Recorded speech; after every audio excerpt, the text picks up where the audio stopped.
राम राम राम राम राम राम राम राम राम। गोस्वामी तुलसीदास जी की संक्षिप्त जीवनी। प्रयाग के पास बांदा जिले में राजापुर नामक एक गांव है। वहाँ आत्माराम दुबे नाम के एक प्रतिष्ठित सरयू पारायण ब्राह्मण रहते थे। उनकी धर्मपत्नी का नाम हुलसी था। संवत 1554 की श्रावण शुक्ला सप्तमी के दिन अभुक्त मूल नक्षत्र में इन्हीं भाग्यवान दंपति के यहाँ 12 महीने तक गर्भ में रहने के पश्चात गोस्वामी तुलसीदास जी का जन्म हुआ। जन्मते समय बालक तुलसीदास रोए नहीं, किंतु उनके मुख से राम का शब्द निकला। उनके मुख में 3200 दांत मौजूद थे।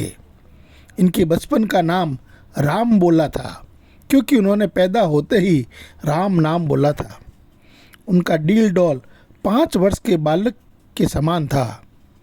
इस प्रकार के अद्भुत बालक को देखकर पिता अमंगल की शंका से भयभीत हो गए और उसके संबंध में कई प्रकार की कल्पनाएं करने लगे।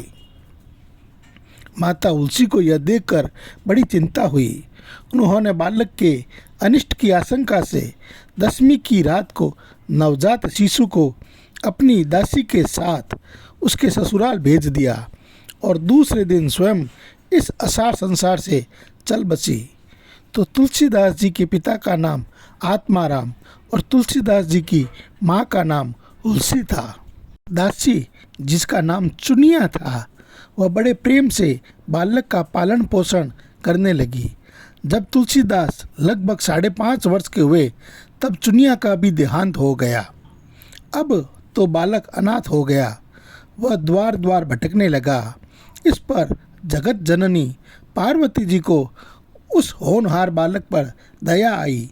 वे ब्राह्मणी का वेश धारण कर प्रतिदिन उसके पास जाती और उसे अपने हाथों भोजन करा जाती।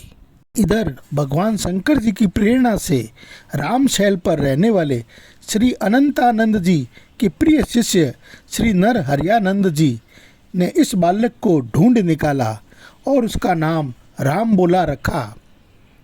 तुलसीदास जी के जो गुरु हैं तो श्री नरहरियानंद जी हैं और उन्होंने इसका नाम राम बोला रखा था।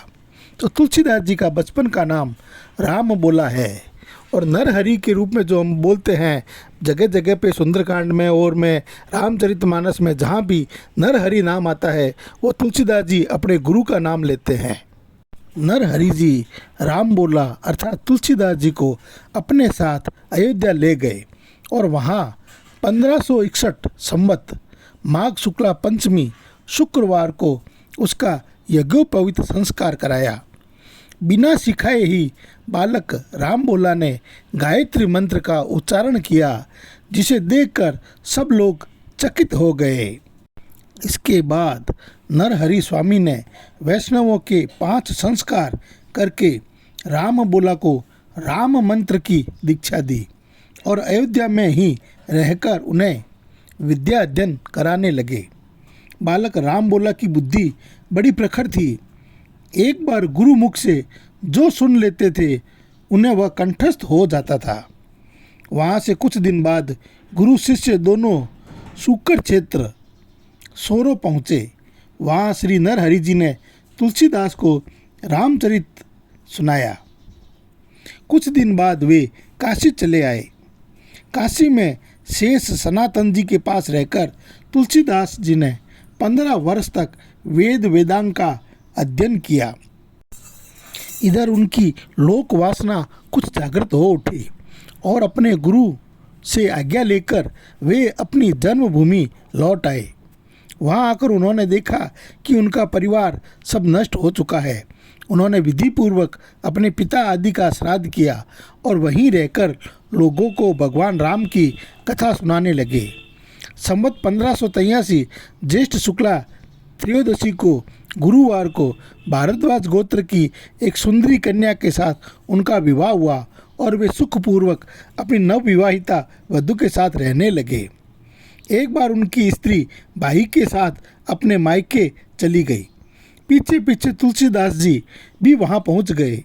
उनकी पत्नी ने इस बात पर उन्हें बहुत धिक्कारा और कहा कि मेरे इस हार्ड मांस के शरीर में जितनी तुम्हारी आसक्ति है उससे आधी भी यदि भगवान में होती तो तुम्हारा बेड़ा पार हो गया होता। तुलसीदास जी को ये शब्द लग गए। वे एक क्षण भी नहीं रुके, तुरंत वहाँ से चल दिए। वहाँ से चलकर तुलसीदास जी प्रयाग आए।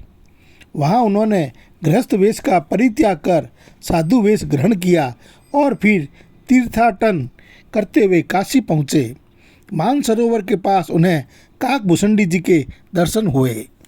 काशी में तुलसीदास जी राम कथा कहने लगे।